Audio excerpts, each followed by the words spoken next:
Hey everybody, welcome to what is the first of I don't know how many of these will get done before the season starts. There's just so much going on, but a player preview. And so I want to talk to somebody who is particularly invested in that player. Maybe it's their favorite player, maybe it's a player they've written about or talked about extensively, but just kind of want to talk about a player before the season starts. And who better than the culture avatar for the Raptors, as it were? Fred VanVleet. He's a very big deal with the Raptors. He sets the tone for the team in a lot of ways. He is the point guard. He was the best player for a large part of last season. And to discuss that with me, my guy, Curly, I've broke bread with this dude. I hooped with this dude. He's good vibes. He knows his ball. And you can find more of his work at the Live by the Three podcast. But for now, we're here to talk about Fred. How you doing, man? I'm well, brother. How you doing? Thank you very much, first and foremost, for bringing me along, and I just can't wait to get into it. Oh man, that's everybody's always like, thanks for coming on the podcast. From a podcaster's point of view, I got to tell you, it's always thank you to the people for coming on every single time because it's tough to get people who know basketball, who speak well, and who are entertaining to come and chop it up on a bunch of different topics. So when you find somebody like yourself, it's like, hey man, come on, let's talk, let's talk hoops. So Appreciate that. yeah. The first thing obviously is Fred. As I said kind of in the introduction, this is a guy who, I mean, he was an all-star last year. He was a guy who he became much more potent in the pick and roll for a certain portion of the season when he was healthy. This is a guy who defends at an all NBA level, even if it's not recognized in votes. And he's a hell of a player. He was the best player on the Raptors for a large stretch of last season. That mantle was taken from him by Pascal. As Pascal was healthier, Pascal reached a level of play that was all NBA. And now they come into the season, both of them healthy, both fresh. Do you think that there's a roadmap that doesn't include Pascal getting worse, but Freddie getting better for him to take that mantle back? I think it's going to be challenging for Freddie, but I think just his whole story just kind of embodies that, his mantra, bet on yourself, that hard work mentality. And I'm sure he would welcome any challenge, but I think he's thinking big picture. Pascal came out like a bat out of hell, like they said, at the second half of that season. Freddie carried us for the first half of the season, and it seemed like in the end it might have caught up to us. That Mm-hmm. that heavy workload might have been a little bit too much for somebody of Freddie's caliber. But I think with the emergence of Scotty Barnes, and we still have OG in the mix, we kind of don't know which way he's heading. He could be really, really good, or he could be much of the same. So I think it'll be a little bit more challenging. But I think in order for Freddie to even be in the conversation to be the best player again, I think a lot of things have to change, um, especially in the half court. I think we are very predictable, and you've said it on multiple occasions that we're not very exciting on in the half court offense. So I think a lot of things would have to influence that, but it'll be tough for Freddie, I think. Is there something that when it's happening on offense for Fred, you look at that and you say, that's good. I want that, more of that. The screen and roll, man. I mean, we just need more of it. I look at Freddie and I look back at the 2018, 2019 Freddie. This was a guy that in the half court or in transition, he's hitting you with the in and out. He's pulling up off the screen or the pick and pop. And there was just more fluidity to the offense. Granted, we had the players to do it. We had Marcus Gasol and Serge Ibaka setting big screens. You have Kawhi commanding attention, Kyle Lowry commanding attention, and Danny Green. So the spacing was a big thing. And I think the Raptors try to address it. It's still a bit of an issue, but at least we have an Otto Porter Jr. Well, we don't know when he's going to be coming back, but somebody else that can help create more space for Freddie to operate. But I think we have to implement more screen and roll in order for those things to happen because just looking at the highlights, Gasol would set the screen, and as soon as the screen would come, boom, he's curling, going up, finishing around the rim, or pulling up for a floater, or pulling up for the jump shot, rather than, okay, Freddie, here's the ball, let's go in isolation. And majority of the people that he's going against are bigger than him, so he's not really going to have the advantage in most one-on-one situations. But if we implement a pick and roll more, I think we can see Freddie get back to a little bit more craftiness, um, than we're used to seeing from last season. This is kind of you and I. We have an ongoing dialogue about OG and his role and what that ends up being. We'll talk. We'll do podcasts about it during the season, For obviously. sure, for Maybe sure. and one with Mac probably too as well. But Yeah. when I asked Fred on media day, my question to him was I kind of framed it as you were the best catch and shoot option in the NBA last year. Before you got like I didn't say before you got hurt because he doesn't want to talk about that, but you Yeah. were the best catch and shoot option in the NBA last year.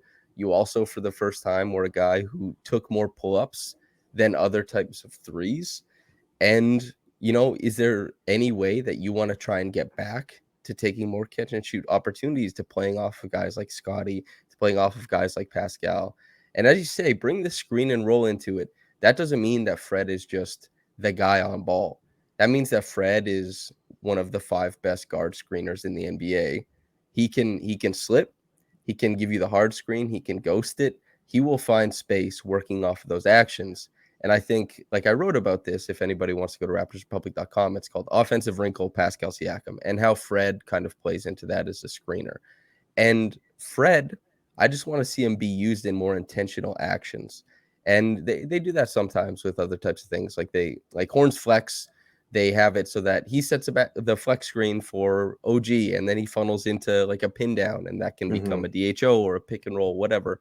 But having more options that kind of scale down and run down, like, okay, there's screen help once this comes here, instead of, as you said, handing a guy a ball and saying, get us a bucket, is a pretty big ask. Yeah. Um, Moving on to the other side of the court, though, defense. Fred VanVleet. So there's some. Basically, what I want to ask is, some people are lower on Fred's defense now because of his injury troubles and because that really manifested in the series against the 76ers. The Raptors were better defensively with Fred off the floor. That's not a fully healthy Fred, though. How do you Mhm. expect him to factor into the Raptors defense this year? And do you expect him to kind of move away all those worries that started to come up? Well, I think you said it best. He wasn't healthy in that series, so that's a very small sample size. But this is a guy that was very important in guarding one of the best shooters this generation has ever seen, and going down in history, in Steph Curry in the 2019 championship run. Obviously, a different player from Tyrese Maxey, who's just an absolute bull, Mm-hmm. and he can score inside and out, and just tremendous athleticism. But I think in Freddie's case, let's see him healthy before we write him off. I mean, he's one of the top leaders in deflections. Just his energy, and I think we saw a very quick sample size, mind you, very small, when he was pressuring a very athletic guard in Colin Sexton. I mean, it's a small sample size, but he looks more focused than he's ever been. And he looks like he's ready to do all that he can on that side of the floor. But I also feel that it should also be matchup dependent. Having Freddie chasing around Steph Curry all night, or more particularly Trey Young, because we're going to be seeing more of him all night, and having him run through screens, we're setting ourselves up for failure. So I think it should definitely be dependent on the matchup. But I'm not ready to write off Fred just yet. I still think, I mean, at this point, I don't think he's ever getting that all defense selection. But every year, there's probably about like, there's 10 selections. There's probably 15 to 20 guys who are who give you around that impact. And Fred has been there. He'll probably be around there this year. It was interesting to see it discussed as like when Nick Nurse is talking about why Fred plays such heavy minutes. He's like, who is guarding the pick and roll for us?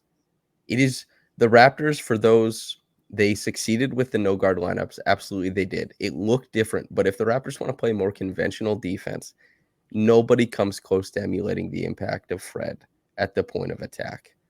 Now, let's talk about ceiling, I suppose. Fred VanVleet has had a lot of developments at the NBA level. He brought quite a few NBA level attributes to the league despite not being drafted, but he's worked very hard. I'm curious, what is your ideal, that platonic ideal of Fred? Like, he has the perfect year in your mind.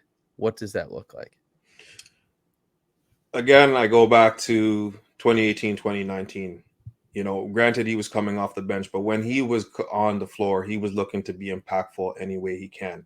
I look at him in transition, you know, the in and outs, the between the legs, while in motion, the step throughs, the euros.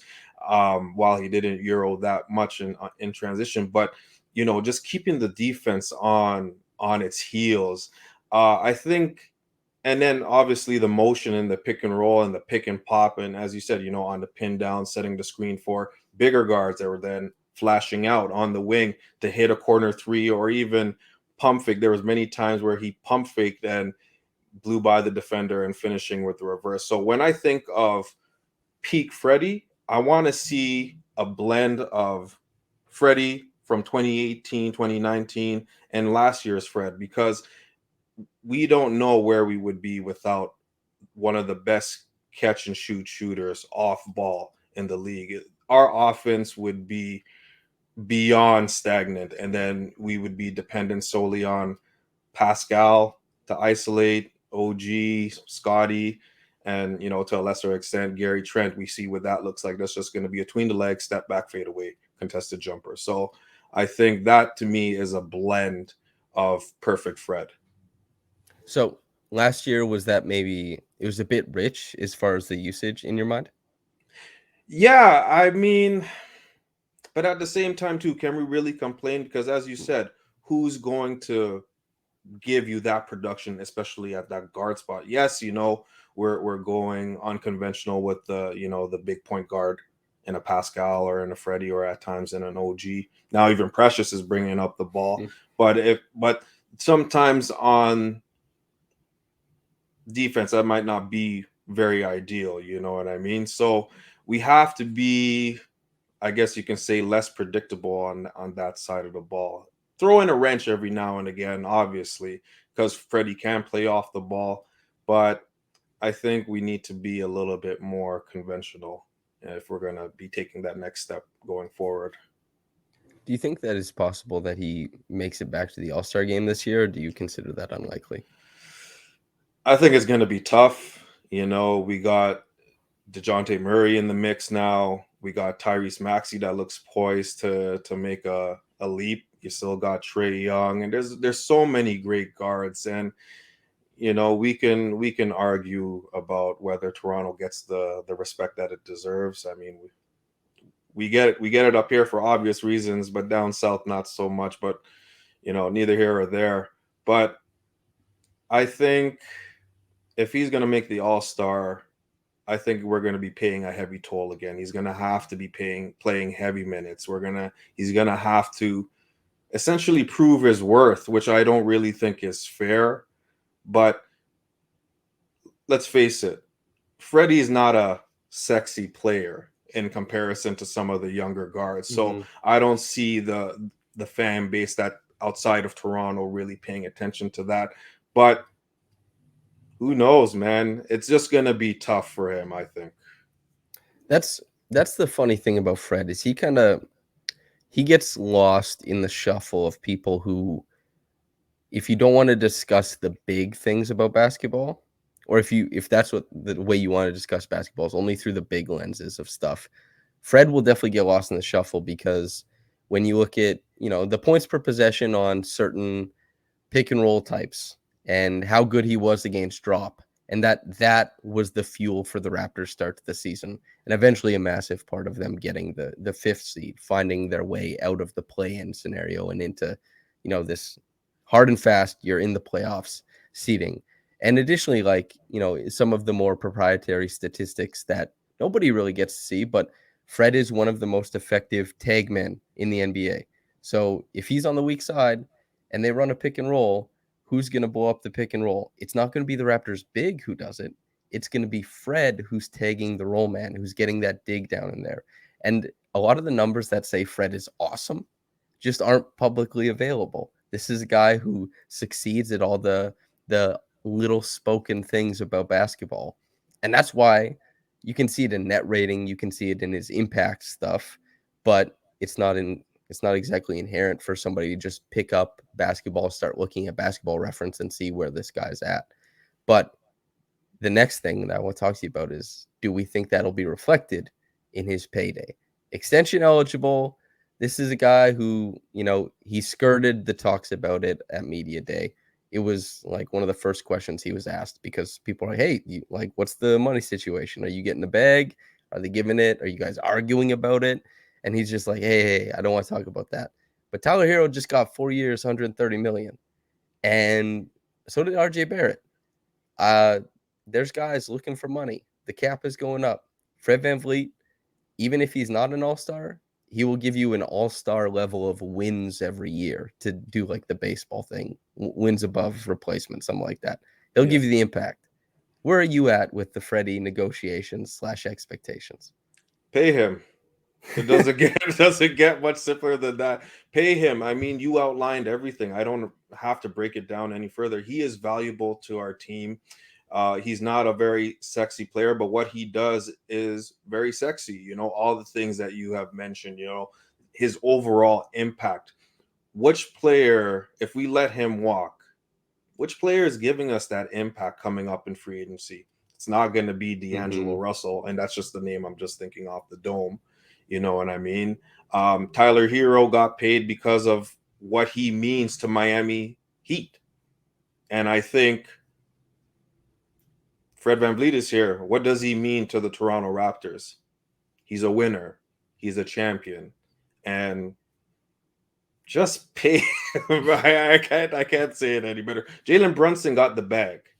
And Jalen Brunson's a solid player.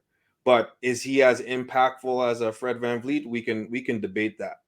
But it's no question that Fred VanVleet is valuable to us. And when he was unhealthy and unavailable, especially in the Sixers series, you missed a guy like that. Mm-hmm. Well, and mostly on offense, right? Because the Absolutely. Raptors, they did find something defensively. They switched up how they were guarding Maxey and Harden. They kind of inverted their principles. That worked. Offensively, though, you felt it because Big Pascal time. was out there. Pascal had a great series, honestly, considering the attention he got, how often he was funneled into the mid range and just had Embiid, other guys kind of, shading and gapping him off of other defenders. But if Fred was there, you just imagine a swing, you get that side top side action, and Fred's at the end of that possession instead of any number of players for the Raptors.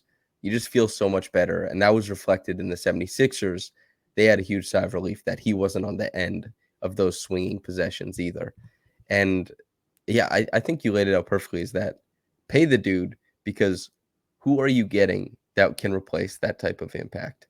And you look at the landscape of who are the guys who are comparable to Fred, like Darius Garland. This is a player who is, of course, he's young. He could end up much better than Fred. He's got a whole career ahead of him. But currently, this is a guy who's probably giving you a similar impact. He's going to get a max contract.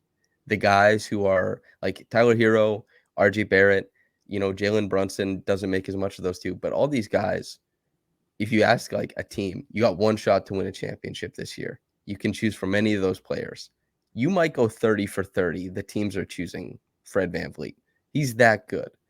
I'd like to see him get paid as well because I love when guys get paid. That's like the best, that's one of the best parts about cheering for NBA teams as opposed to other sports is, the other sports it's like, oh, who's my quarterback? He's on the rookie contract. Now's the time to win. Vladdy is in arbitration instead of the free agency. Now it's time to win. All this kind of stuff. In the NBA, it's just like, get a bag, dude. Get the Yeah. money you so well deserve. Yeah. When we talk about Fred, though, limitations. We haven't really talked about them, but when you think of Fred, something you'd like to see improve, and not even just in play style, like there are some ways he can be, you alluded to it in the podcast a couple times. There are ways he can be used better. But as far as Fred's own agency, what are you looking for him to improve within his own game? Be a better finisher around the rim, especially inside the paint. Yeah, I know we can talk about his size, he's not big enough, but we've seen small guards have success in the paint. So find a go to move, whether it's a floater or, or Euro, especially and like I said, in transition. I think that's what I want to see more of, and it definitely looks like, especially in the early part of the preseason, how the Raptors are, as soon as they get the rebound, they're out there, or even inbounding the ball, they're pushing the ball up the floor. I want to see Freddie take advantage of his skill set, especially in those moments. But being a better finisher in the paint would be absolutely ideal, because we kind of expect an either a forced layup, or he looks to draw the contact and he doesn't get the call. I would like for him to try to finish through the contact more, and maybe he's a he definitely looks a little bit leaner, so maybe he's a little bit quicker, so maybe those opportunities are going to be available to him. But that's my position on that. I've always wondered with smaller guards. Jalen Brunson isn't as small as Fred, but he's a smaller guard. It's Kyle Lowry is a little bit bigger than Fred, but a small guard. Like these guards who they have great awareness of playmaking on the interior, which Fred is lacking a little bit compared to Brunson and especially Kyle. Yeah. But those two guys aren't afraid to like hang out in the paint and pivot around and kind of see what's happening. And Fred, when I look at his game and I see a guy, I'm like, he's strong enough to jump stop in the lane. I think he's strong enough to like that, he gets a pound dribble, hop in there, bump a guy at the same time. Maybe you clear a dude out. Then another guy's to step up. Maybe there's a shovel pass to a big kind of creeping in from the dunker spot. Like it feels like that's Fred. Can he get any better at shooting? Probably not. Can he get a little bit better at playmaking from the outside in? Probably. Can he definitely get better at kind of bumping and wiggling through the paint? I think so. I think that there's meat on the bone when I look there. What do you think about that? I 100% agree with you. Definitely. And he's intelligent Mhm. to make it successful. So I'm on board with that idea.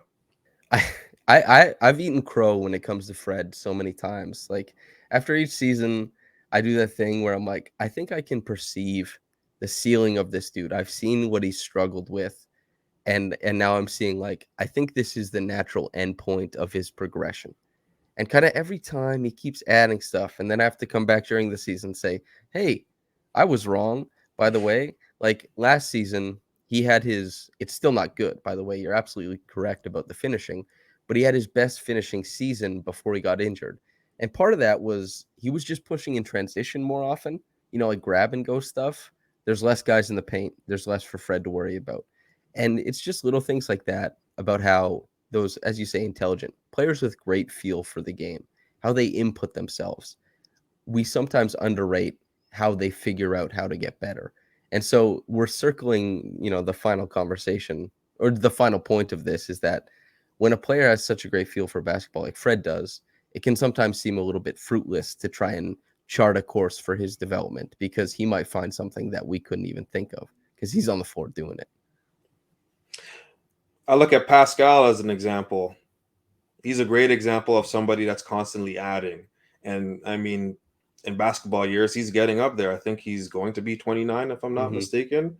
And his aspiration is to be top five in the league. Now, granted, it's going to have some challenges, but he's adding to his game. And I think we got to see a little bit of that during the preseason game. While it wasn't very impactful, but you can tell that he's looking to do less predictable things on offense. And you want to see that, because you're not going to spend your entire summer working on shooting and Mm-hmm. then not take a single jump shot. It doesn't make sense. But in Fred's case, as you said, he seems to be adding a little bit more every single time. And I'm sure he's aware of the things that we're talking about right now, being a better finisher in the paint, be able to take a bump and get a shot off, draw the foul, create those kind of secondary opportunities once you get behind the defense. Listen, his whole career at this point has been, he's been an underdog. He's been underappreciated. I think that's enough to fuel him to take it up a notch. And if he's as intelligent as he definitely looks like on the floor, and we can definitely see it as fans of the game, I have no doubt that he's able to take it up another notch. He seems primed as a dude who he's going to milk his talent for all it's worth. Same with Pascal. Rico Hines had that quote where he's like, Pascal's trying to get every single thing out of his game. Draft guys who do the draft talk about it in terms of percentile outcomes. Like what is a 95th percentile outcome? It's abstract. It's not exactly perfect, but it's a way to talk about basketball in some regards and progression. And it's like, what does the 95th percentile version of this guy look like? Does it look awesome if he adds X and Y and then Z and B and C to his game? It looks awesome. And Fred and Pascal and the Raptors just seem like a team chock full of dudes who keep adding letters to their game. You know, they he blows me away. I think it was last year I said I'm kind of done doing the thing where I say Fred might not develop something, and I won't be doing it this year. So I'm charting a course for my own development to somebody who covers the game or covers Fred at least. Curly, is there anything you want to talk about regarding Fred or the Raptors before we get out of here? I'm just excited to see them healthy. For the most part, at least our top seven, top eight guys. I mean, we can argue who those guys are, but Mm-hmm. I'm just excited to see Freddie and Pascal starting together. OG seems to be relatively healthy. Scotty looks ready to go. Gary Trent looks focused on, and I mean, we've seen the strides that Precious has made in the small sample size. Same with Boucher.